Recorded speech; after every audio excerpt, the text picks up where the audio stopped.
I think like so many Americans, so many Black Americans in particular, I'm just completely outraged. And it's certainly the case, as the mayor said, that when we cry out for help, other human beings should seek to help us. But essentially, the job of a police officer is to listen to those calls for help, is not to be our executioners. And so the fact that a police officer did not hear the cry for help, that's even worse than any of us. We're not sworn to protect. We're not trained to hear those cries, but police officers are. And so to me, I'm outraged, like so many people who care about Black lives. And Professor Kendi, in this particular case, the actions of the mayor, not only in immediately firing the officer involved, but also the 3 other officers who were on the scene. So often, many of these cases of police abuse depend on the officer being able to get away with it because other members of the force, in essence, back them up through the blue wall of silence. So your reaction to how the city immediately moved on this case? So, I mean, I think obviously their firing was immediately warranted.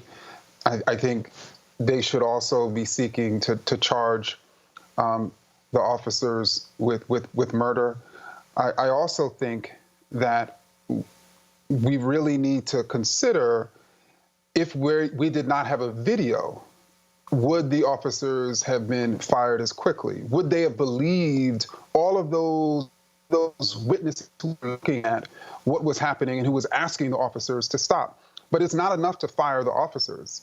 You literally need to root out other officers in the Minneapolis police force that have the capacity to do this. I mean, and just like all over this country, it's not enough to imagine that there are bad apples. We need to recognize that there's something wrong with the tree. I wanted to read Bernice King's tweet, the youngest child of Dr. Martin Luther King Jr. and Coretta Scott King. She tweeted a picture of Minneapolis police officer Derek Chauvin with his knee on the neck of George Floyd next to a picture of Colin Kaepernick taking a knee to peacefully protest deaths like this, for which he's banned from the NFL.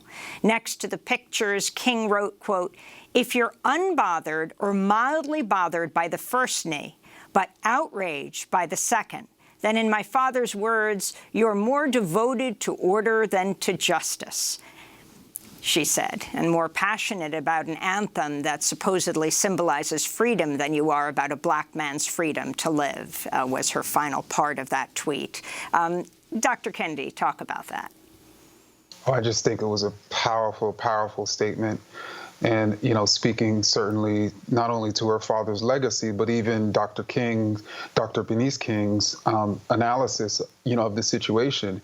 I mean, fundamentally, Colin Kaepernick was kneeling for the freedom to live, for the freedom to have equity, even for the freedom, as he would, I suspect, say now, from infection. I mean, Black people are, we're not only we were running from racist terror, only to run into the face of COVID-19, only to run from COVID-19 into the face of racist terror.